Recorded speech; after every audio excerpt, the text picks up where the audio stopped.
I don't think we should disturb Jormungandr without some reason. There's really no call for that at this point.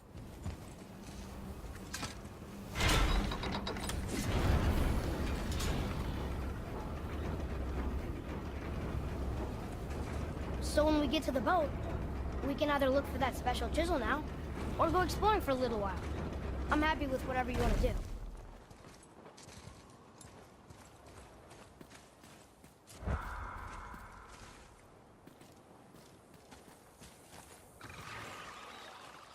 Nightmares! Ugh!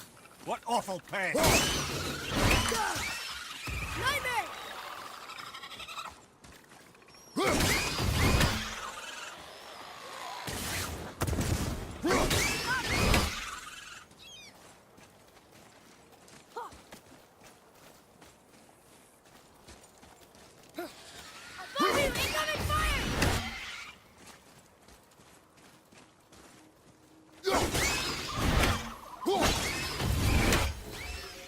How'd I do? I see improvement.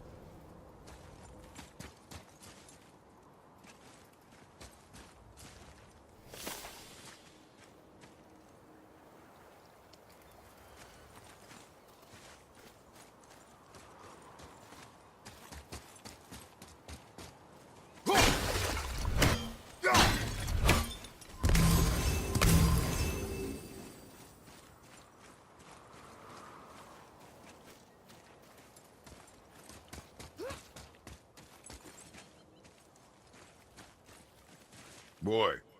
Sir.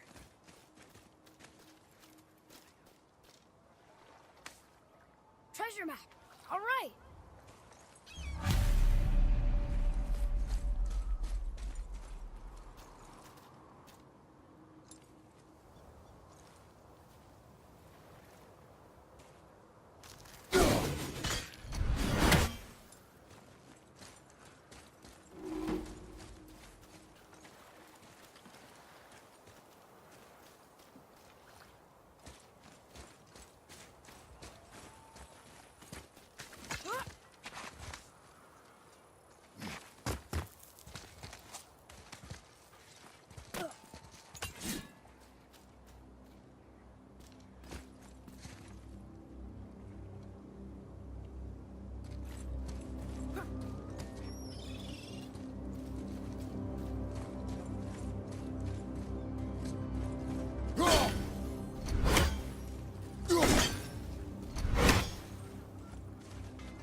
I have a favor to ask. Just a small favor, really. Do you remember the dagger you gave me? The dagger stabbed into the Reaver's back? His own son killed him? Yeah, I haven't forgotten that one. Well, I traced it to a group of Reavers that operate out of the Northree stronghold. I'd wager that's where they took their haul from Fafnir's storeroom, along with that whetstone that I could use to help you.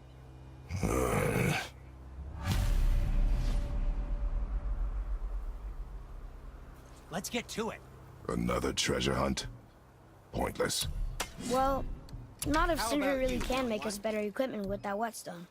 Plus, the Reaver's son. He murdered his father. I suppose you prefer my brother's work? You're wrong, of course.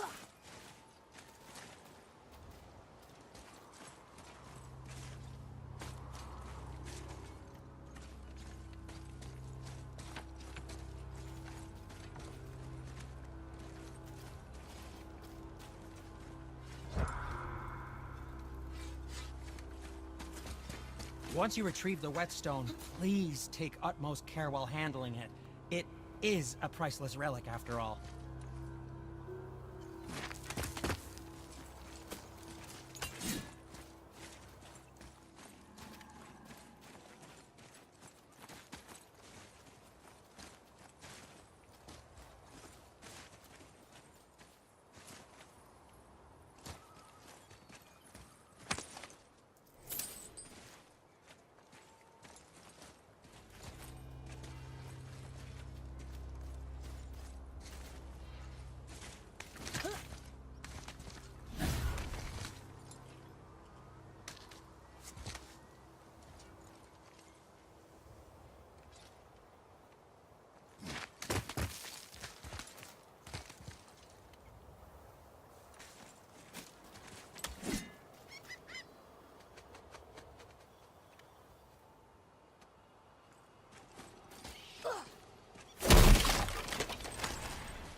where should we go?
Now where should we go?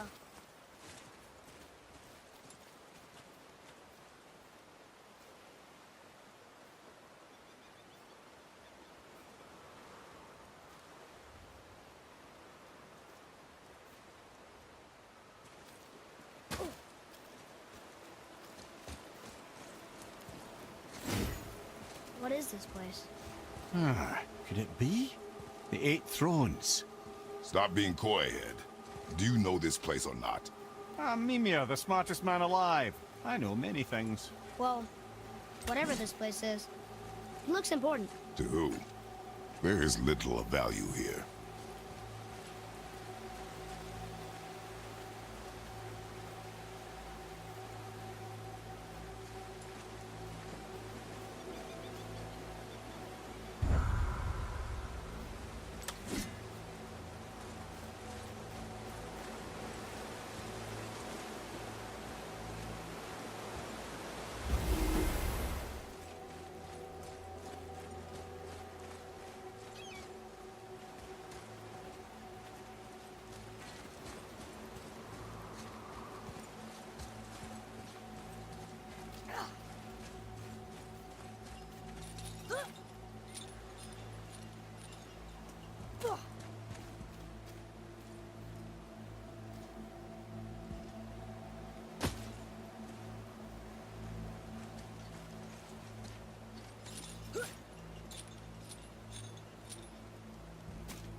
Once you retrieve the whetstone, please take utmost care while handling it.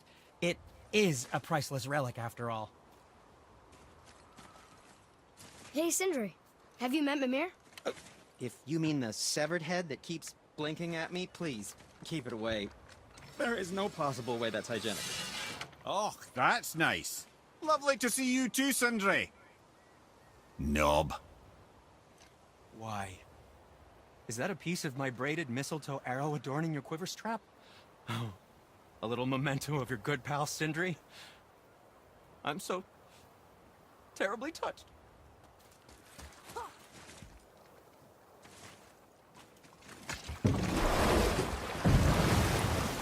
Which way to the Chisel?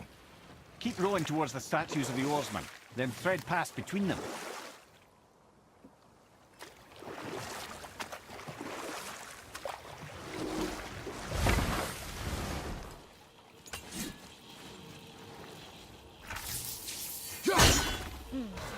That's not it.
Seen one of those before. They look like they walked straight out of hell.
It's a fragment of a language cipher. We should look for more like this.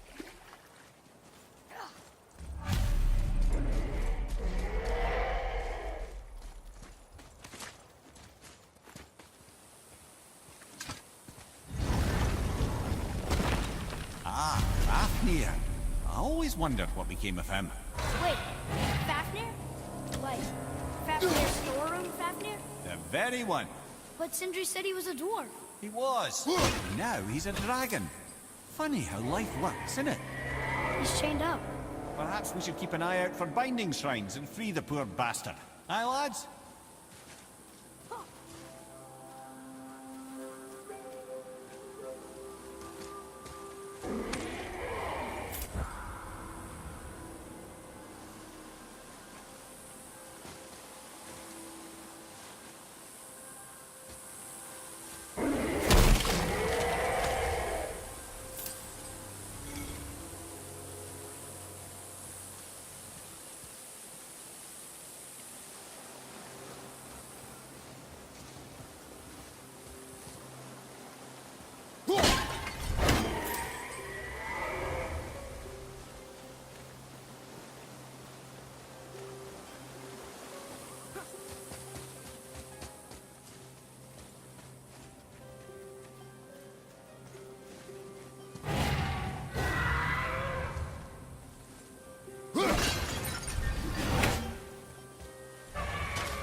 seen one of those before.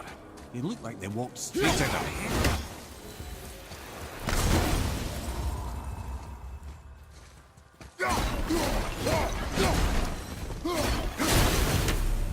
How did your friend become a dragon, Mimir? Oh, he's no friend of mine.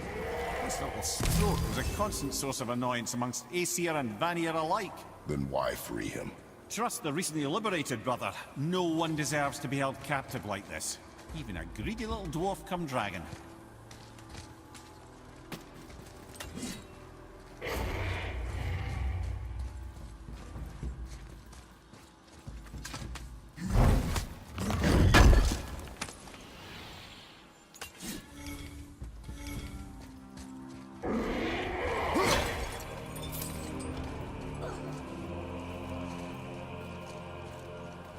Wonder who wrote this.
Takes care of that. What do we do with that? We will show it to the dwarves. You've never answered the boy's question, Head. How did this dwarf become a dragon? Well, I don't know for certain, though I'd wager his penchant for stealing magical artifacts had something to do with it. Must have stolen a trinket from the wrong Vanir goddess.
lot's changed since we last crossed paths.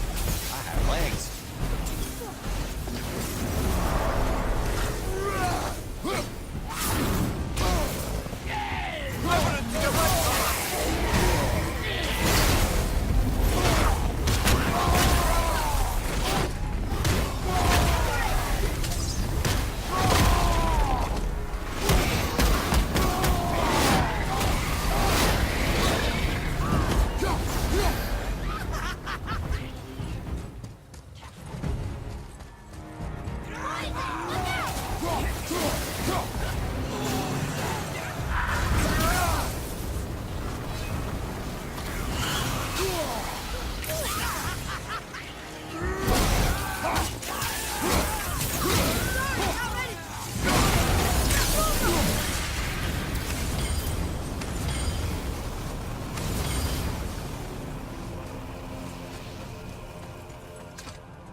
Yes, sir.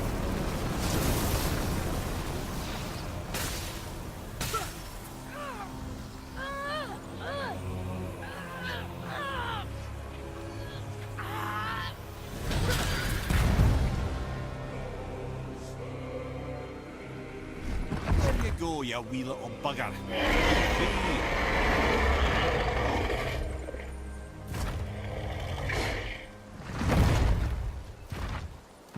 Well, the dragon hasn't done much for his personality.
Mary, you never did tell me why Freya spit in your face. Well, she blames me in large measure for her present circumstances, and not totally without reason. It all goes back to the long war between the Aesir and Vanir. Prior to that, wars for the Aesir were easily won, but the Vanir had proved their equal and exacted devastating damage. Both sides suffered tremendous losses, and for many of us, quite frankly, war was simply no fun anymore, but a rather senseless waste of precious life. Wouldn't you agree, brother? Precisely. Enough was enough. And at last, Odin's most brilliant advisor became determined to find a more enlightened path. He set about to broker a peace between the gods. took some convincing, but ultimately Odin was persuaded to marry his deadliest enemy, a certain Vanir goddess, legendary not only for her fertile beauty, but her genius at the very Vanir magic that Odin had long aspired to master. Freya married Odin? What was in it for her? It was a sacrifice to protect her people, a selfless act of love. Truly, she deserves better than she got. But of course, there's more to that story. Wow, there's 2 of them, and they're huge. I wonder why they aren't moving.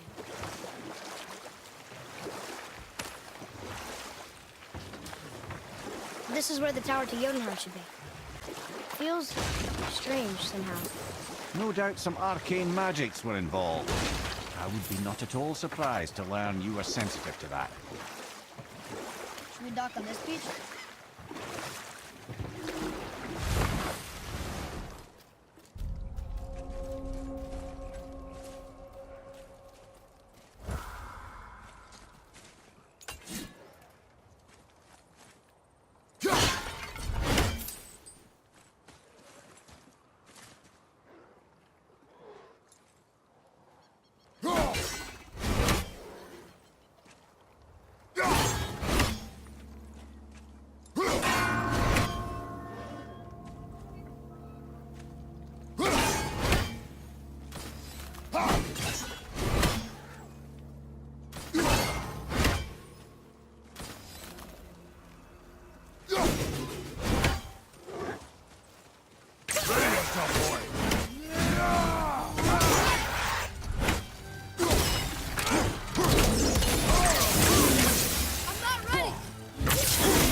How'd I do?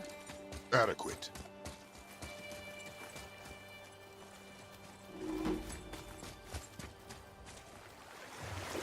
I can't believe Odin and Freya were ever married. Love and hate are more closely intertwined than you might imagine. Enough. No stories. Not while on foot. Our focus is the road. Completely understand. I'll finish later, lad. You were saying something about love and hate being... Intertwined, yes. For instance, Odin hates the giants and they him. But Thor's own mother was the giantess Fjorgun, one of Odin's great loves. So Thor's half god and half giant? Weird. Once Fjorgun was gone, lonely ages passed for Odin. And as war with the Vanir raged, I could see what he really wanted beneath his bluster. And after no small amount of convincing, Freya agreed. For a while there, he really turned on the charm. He seemed happy. He seemed interested in making her happy. He granted her so many wishes I can scarcely recall them all.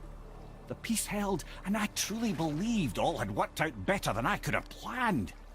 But Odin's true face showed itself again in the end. Oh, he won Freya's trust, and she taught him some of her Vanir magic, another choice she would live to bitterly regret. Sadly, despite his wise counselors' best efforts to persuade him that peace was the only true path to stave off Ragnarok, Odin never let go of his obsession with Jotunheim.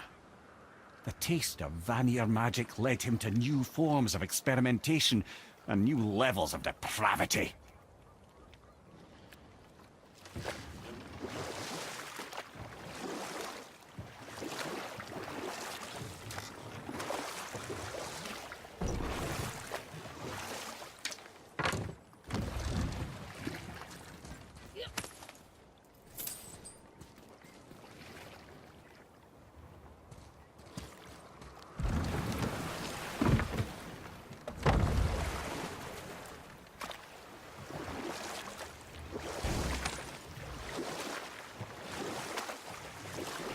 That's an interesting gate. I wonder who built it. Wow. It's like there was an entire city under the water. Aye, lad. A forgotten city. What was it called? Well, I forgot.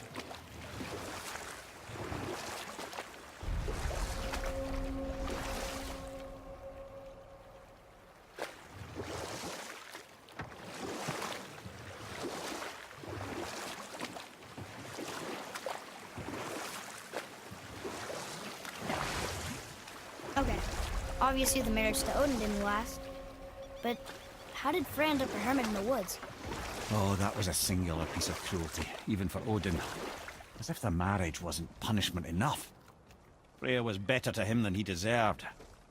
She stuck it out through all manner of indignity, all in the name of maintaining peace and safety for her people. But Odin's madness, his tyranny, his corruption of her magics, it became more than she could stomach, and at long last she broke it off. Odin's wrath was fierce, and his curses upon her were more than she dared to fear. But her magic was so much stronger than his. After so much time together, he knew her vulnerabilities, and exploited them to craft curses she could never break. Oh, like not being able to leave Midgard.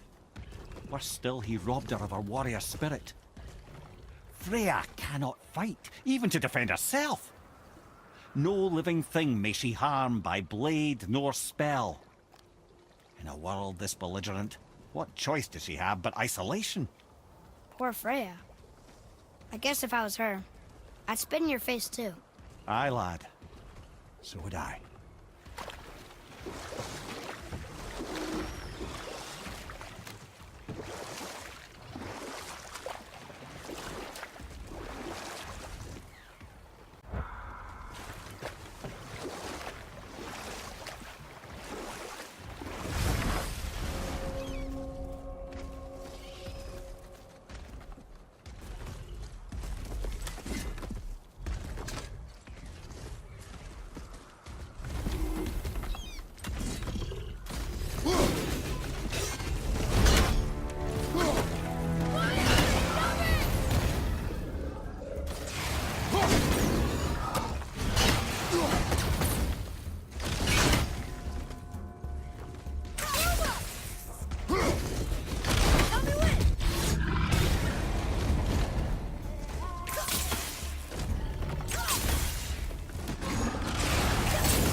Enemies down.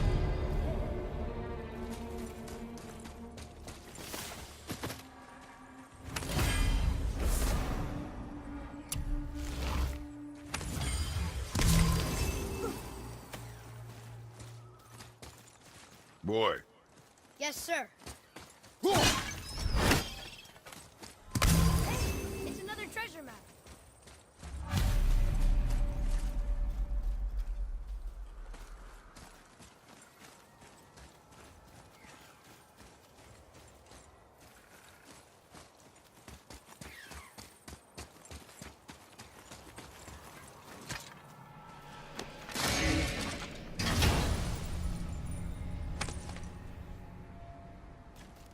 Hey, it's a fragment of a language cipher. We should look for more like this.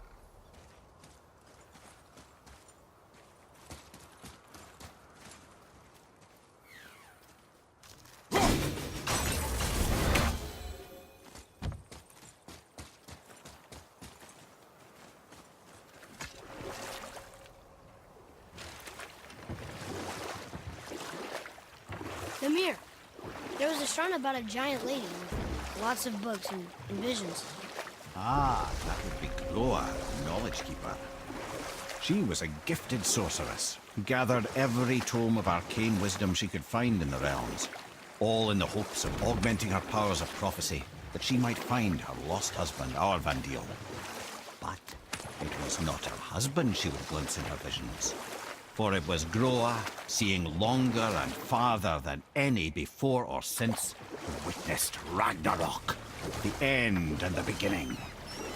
When Odin caught word of her ultimate prophecy, he maneuvered to obtain her knowledge and hoard it for himself. Groa knew Odin as a long-time patron of her services, and so she welcomed him into her library as a friend. What she did not know is that Odin himself was behind her husband's disappearance, having used his enchantments to conceal his death at Thor's hands from her sight. Smiling, jealous Odin took her by the throat, and with his very hands he stole her library and her life for his own. I always knew Odin was bad. That's just... Ruthless, barbaric, heartless? That's Odin. In fact, we would do well to sit here in silence for the next few moments and reflect on Odin's capacity for cruelty. And so... Reflect longer.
Frim.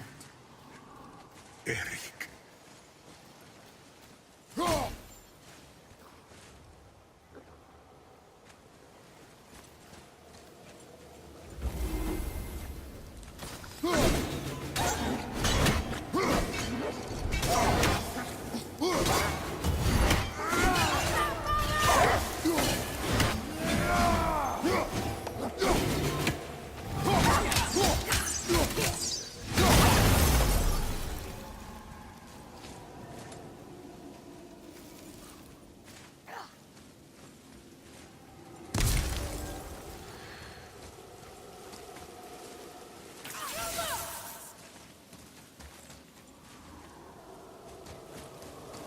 Look here. Yes, sir.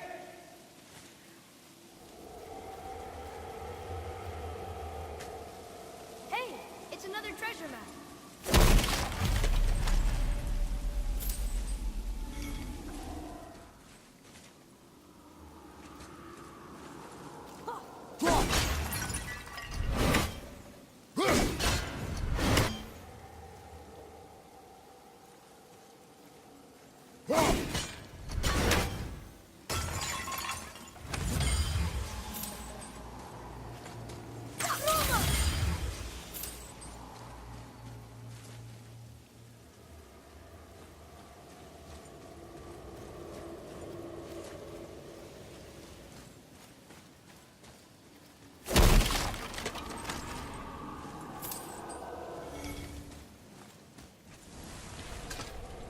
Johan.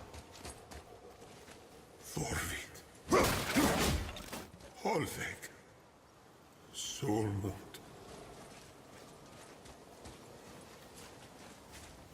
Are you okay? No, son. My goods are underwater. My men are drowned, and yet their bodies continue to walk the beaches. Hellwalkers. They plague these lands. I was their captain. They died because of me. But these abominations sully their memories. I will find a way to free them from their tortured state. In this, I am determined. A thunderstorm scattered all 3 of my ships across the lake. I know not what I did to anger Thor. But his judgment was swift and brutal.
A wolver! A dangerous beast. We will take him down together.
I discovered opportunities for hunting and trade in these lands. I gave up my search for Jotunheim long ago. Leave that for the younger, more hopeful men. But I was overeager. And my men paid a heavy price. Boy, what a sad story. Yes. We should help him. Really? You are surprised. Well, yeah. I didn't think you'd care about helping a spirit. Fighting more Hellwalkers is good experience for you. Ah.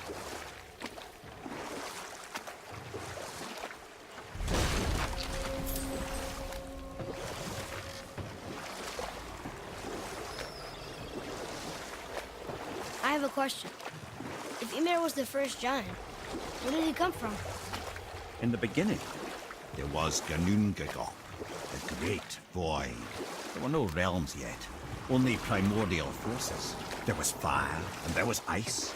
And there in the void they met and produced Water? more than water. The mystic lifeblood of something entirely new. From this water, Ymir took form and became a being of pure creation and chaos, mother and father to all that came after. Or I can just tell you this story later.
Hey, Sindri, check this out. My, we're excited to spend some hack silver, aren't we?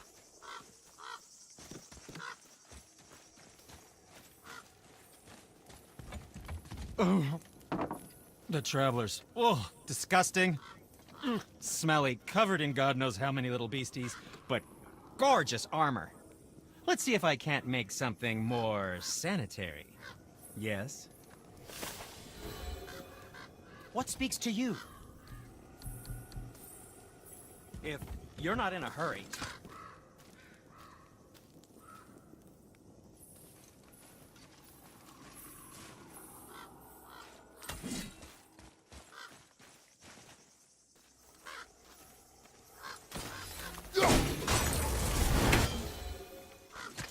Come here. Can you finish that story you started? I can indeed. Where were we?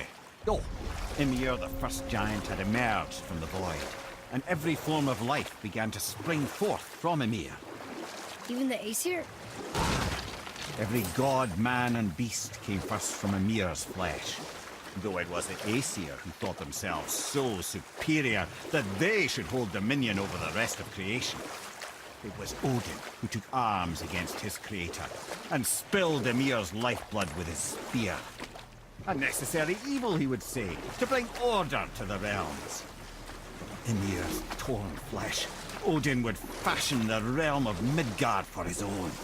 Called himself All-Father as if he was the creator and not the creator's destroyer. A small, covetous tyrant. Ymir? Huh? Oh, sorry, my boy. You know, I think it best we just end it there, actually.